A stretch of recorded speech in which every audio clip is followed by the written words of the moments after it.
Good morning, sir. I'm the census taker. Are you married or happy? Anything the right brothers can do, the wrong brothers can do. Right? Right. Wrong. Brothers? Before his death, Larry Fine finally opened up about his deep friendship with Curly Howard, and what he said left fans stunned. For decades, people laughed at their wild antics as part of the Three Stooges, but few knew the personal pain behind the scenes. Larry and Curly weren't just co-stars, they were close friends who shared a strong bond on and off the screen. They made millions of people laugh with their crazy routines. But behind the eye pokes and slapstick, something much darker was happening. As Curly's health declined, Larry was one of the few who stayed by his side. In his final years, Larry revealed heartfelt truths about Curly's struggles and the moments fans never saw. Get ready to discover a touching side of comedy history that many never knew. The heart behind the humor. Mirror, mirror on the wall, who's the fairest of them all?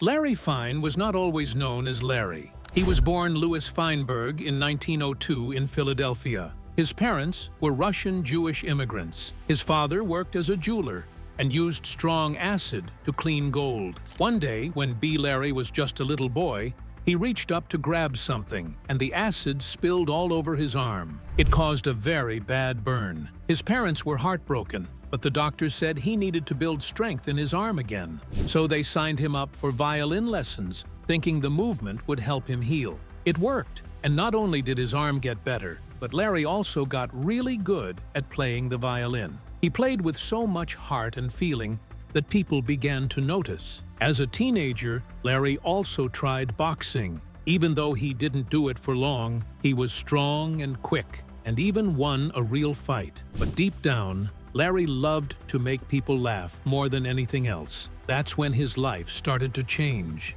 He joined the vaudeville circuit, a kind of traveling show where people performed music, comedy, magic, and more. Larry brought his violin and his jokes, and people loved him. Then, he met a man named Moe Howard. Moe and his brother Shemp were part of a comedy act. They liked Larry's wild hair, funny voice, and quick thinking. Soon, Larry became the middle stooge in what would become the legendary comedy group, the Three Stooges. Larry had crazy, frizzy hair that looked like a wild mop. He often played the calm one between Moe, the bossy one, and Curly, the silly one. But Larry was no fool. He had perfect comic timing. He could go from playing the violin to getting slapped in the face in a blink.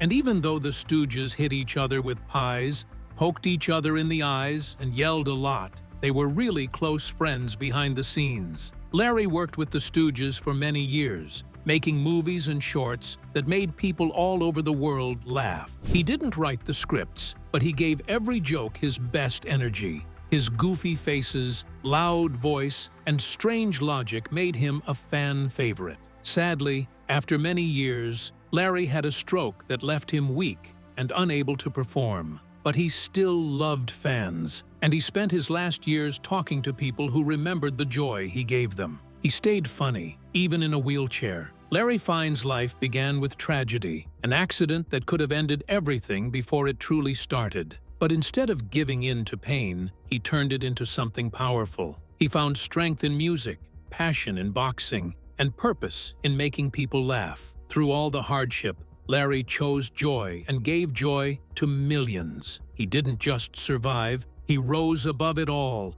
and became a star, showing the world that even the darkest beginnings can lead to a life full of light. But Larry's story isn't just about overcoming pain, it's also about how laughter brought three unique men together. So how did the Three Stooges begin? And how did Larry become part of a comedy team that would change the world forever? The eye-poking legends. I never go near the eyes. It's way up here.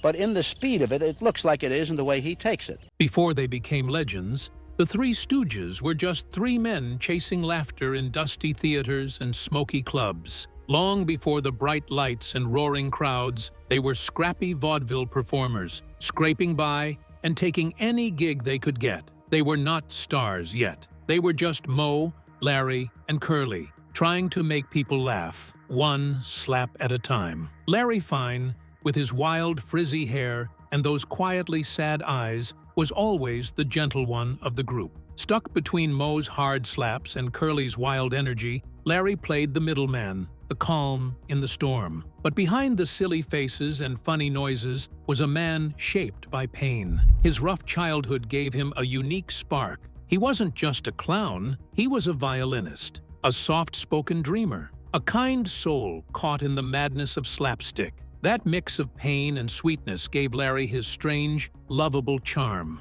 the kind that made people laugh, but also made them feel something more. The story began in 1922. A comedian named Ted Healy was performing in vaudeville. He needed someone to act silly next to him, so he brought in Moe Howard. Then Moe's brother Shemp joined, and soon Larry came along. The act was called Ted Healy and His Stooges, and they were loud, messy, and funny in a rough kind of way. Audiences loved it. People roared when Moe bossed everyone around, when Shemp bumbled and grumbled, and when Larry tossed in his confused, silly energy. They appeared in a film called Soup to Nuts, but soon the group changed. Shemp left to go solo, and Moe brought in another brother, Jerome. They called him Curly. Curly was magic. Big, bald, and full of funny noises, he made people laugh just by standing still. When he moved, it was pure chaos. He barked, spun in circles, shouted, "Nyuk, nyuk, nyuk," and ran into walls with wide, blinking eyes. With Moe's tough face, Larry's curly top,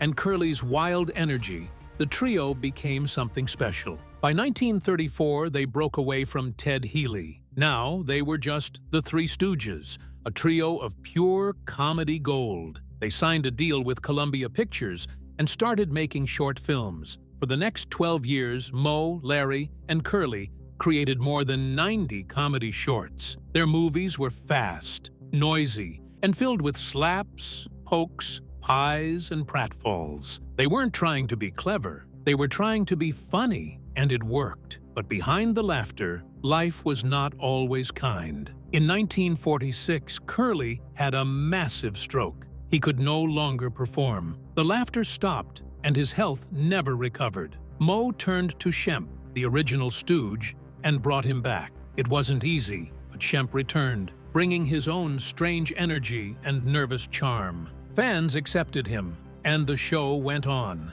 Then, in 1955, Shemp died of a heart attack. The group was filming 4 shorts for Columbia. To finish them, they used a stand-in actor, Joe Palma, filming him from behind and calling it the fake Shemp trick.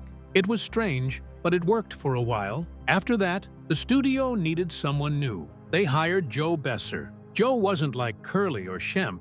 He was gentler and didn't like being slapped. He stayed for 2 years until he left to care for his sick wife. At that time, Columbia shut down its shorts department and stopped making new films with the Stooges. It seemed like the end, but it wasn't. Columbia had one last idea. They released all the old Stooge shorts to television through Screen Gems. Suddenly, kids everywhere were watching Moe hit Larry, Larry poke Curly, and pies fly across the screen. The Three Stooges became stars again, this time on TV. A whole new generation was laughing at the madness. To keep up with their growing popularity, the Stooges brought in Joe DeRita in 1958. He had a rounder face and a bigger build, which reminded fans of the original Curly, so they called him Curly Joe. While he wasn't exactly like Curly, he brought a warm, goofy charm that helped revive the trio's playful spirit. With Curly Joe, the group started making full-length movies for theaters and became a hit on Saturday afternoon TV. For a while, it felt like the Stooges were back and stronger than ever. But for longtime fans, something was missing. The magic had changed. The laughs were still there, but the heart, the chaos, and the spark that Curly brought could never truly be replaced. He made millions laugh with his silly faces and wild energy. But what really happened to Curly Howard? And what did Larry Fine say about his decline? When the laughs faded,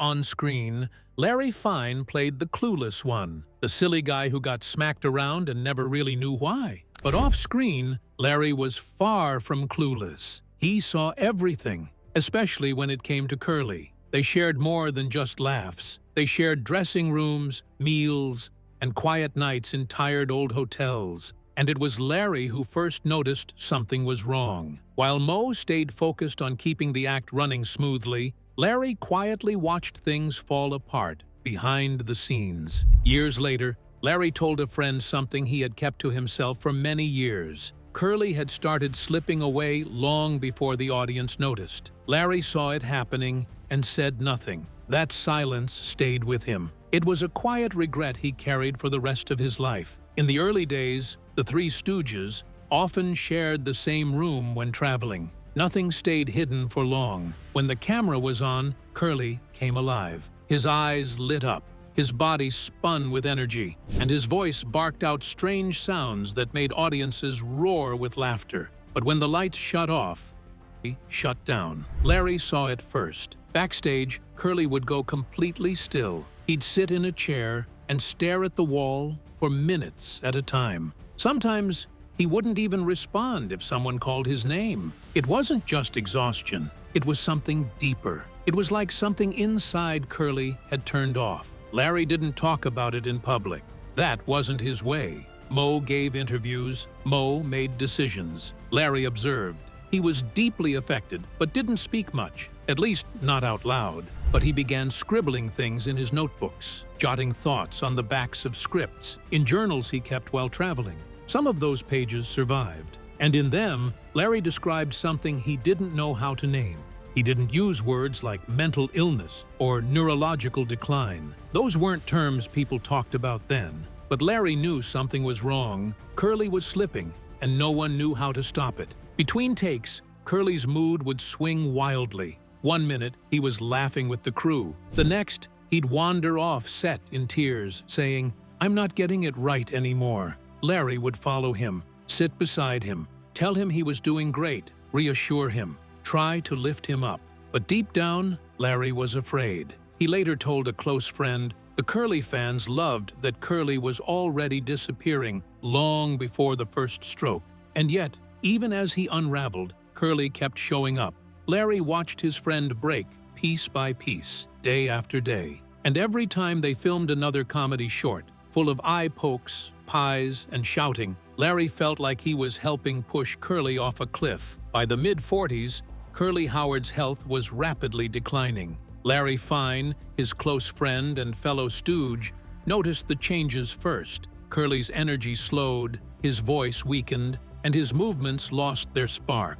In films like Idle Rumors, it was clear something was wrong. In 1945, doctors confirmed the worst: high blood pressure, obesity, vision problems, and likely a stroke. He was told to rest, but the show pushed on. Curly's decline was undeniable. He forgot routines, froze on set, and sometimes didn't show up at all. Larry and Moe had a quiet, painful talk. Curly needed time off, but Columbia Pictures said no. If Curly couldn't perform, he'd be replaced. That broke Larry's heart. He realized then that they weren't treated as a team. They were products, and Curly, their brightest star, was being pushed to the edge. Behind the scenes, Curly was a quiet, kind, and often lonely man. Unlike his loud and silly stage persona, he was shy in real life. He found comfort in food, drinking, and the stray dogs he loved to take in wherever he went. But as the pressure of performing grew heavier, so did his health problems. Larry Fine, always the gentle observer, stayed by Curly's side through the worst of it. He often sat with him during his darkest moments, times when Curly, once so full of life, would quietly say, "I'm not funny anymore." Larry didn't talk much about those painful days, but the sadness never left his eyes. While the world kept laughing at the Stooges, Larry was witnessing something heartbreaking: his friend slowly slipping away, and he couldn't stop it. By 1946, the worst of Larry's fears for Curly came true. So what exactly happened to Curly, and how did Larry deal with it? The fall no one could stop. Oh, Mo! Mo! I can't see see! I can't see! What's the matter? I got my eyes closed. By early 1946, Curly Howard's health was in serious decline. Though still performing, he was no longer the energetic force that had made the Three Stooges shine. His movements were slower, his voice weaker, and he often struggled to remember lines. Larry Fine, his close friend and castmate, saw the warning signs before anyone else. Despite this, the studio pushed forward with production, and the show went on. During the filming of Half-Wit's Holiday, everything changed. Curly appeared distant and confused on set. Larry pulled Moe aside and warned him. Curly wasn't okay, but deadlines mattered more than health. They continued filming. Then it happened. On camera, Curly froze, unable to speak. His face twisted, and he collapsed. It was a massive stroke, and it ended his career instantly. The studio didn't stop filming. They rewrote the scene without him, finished the short, and never addressed what had happened publicly. Larry later admitted he had noticed Curly's decline for months: slurred speech, mood swings, and blank stares. He believed Curly had suffered several small strokes before the big one. Nobody listened, and when Curly finally broke, it left Larry devastated. Curly was sent to the motion picture country home, and he never fully recovered. Columbia Pictures moved quickly, bringing in Shemp Howard, Curly's brother, as a replacement. The team kept working, but for Larry, everything felt different. The joy was gone. On camera, he still played the fool. Off camera, he grew quiet, withdrawn, and deeply sad. Larry began writing down his thoughts in the margins of scripts. He wasn't angry, he was heartbroken. To him, Curly wasn't just a performer, he was the soul of the group. Seeing him fall apart while the world laughed felt like losing something sacred. In 1947, Curly made a brief cameo in Hold That Lion, the only film featuring all three Howard brothers. But even then, his energy was gone. Another attempt in 1949, Malice in the Palace, ended with Curly's scenes being cut. His health couldn't keep up, and he never returned to film again. Though the Three Stooges continued and gained new fame on television, Larry never fully recovered from what he witnessed. Crew members noticed a change in him. He still did the work, but the spark had faded. He later said that Curly's collapse marked the moment when the laughter stopped being funny, when he realized that performers were treated as products, not people. "I should have done more," Larry admitted late in life. He carried the guilt and sadness with him until the end. While the world remembered Curly for laughs, Larry remembered the man behind the comedy, the sweet, shy friend who just wanted to make people smile. And on that set in 1946, Larry watched him break and never forgot. What was Larry Fine's life like after Curly left? Life after Curly left the stage. Larry Fine's silent grief. Yeah, I'll take it. Oh. After Curly Howard collapsed on the set of Half-Wit's Holiday, Larry Fine's world changed forever. Though the show continued, something inside Larry broke. The laughs didn't feel the same. The routines became hollow. Curly had been more than a co-star. He was a dear friend, and Larry felt helpless watching him fade. Privately, Larry opened up to friends and family about the guilt he carried. Curly had shown signs of emotional and physical decline long before the final stroke. Larry often found him crying alone in the dressing room, whispering, "Why can't I remember anything anymore?" He tried to comfort him, but the studio pushed them to keep working. The pressure never stopped. Larry blamed the system, but also himself. He said they kept going because they thought they had no choice. After Curly was quietly replaced and passed away in 1952, Larry stayed with the act, even as it changed. Shemp,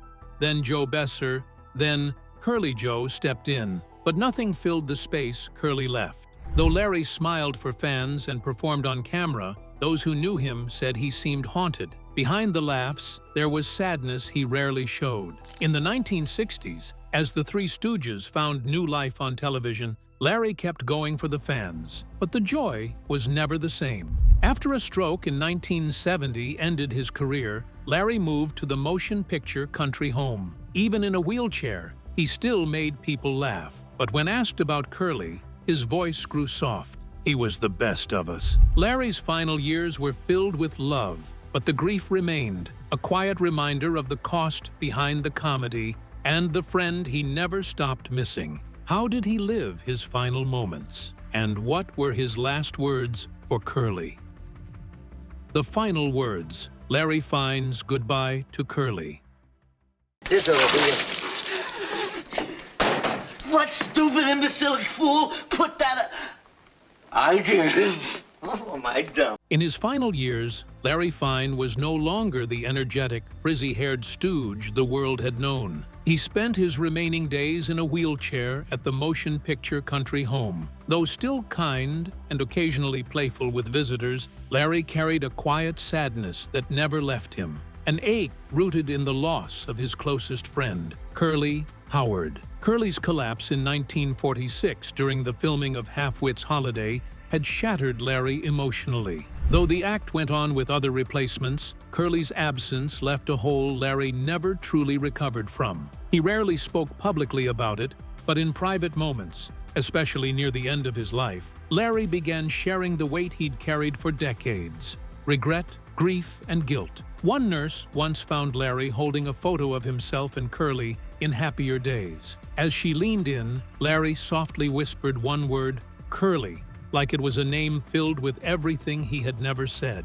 Not long after, Larry suffered a second stroke, losing his ability to move or speak, mirroring Curly's own final decline. On January 24th, 1975, Larry Fine passed away. Though the Three Stooges lived on in reruns, the man behind the laughs had spent his final years haunted by the memory of the friend he couldn't save. His last message wasn't loud. It wasn't delivered in an interview. It was a whisper to a photo, a moment of quiet truth from a man who had lived in the spotlight but grieved in silence. In the end, it wasn't comedy that defined Larry. It was loyalty, love, and the pain of loss. And that whisper, Curly, was his final, heartfelt goodbye. If you enjoyed this video, like and subscribe, and also click the next video shown on your screen.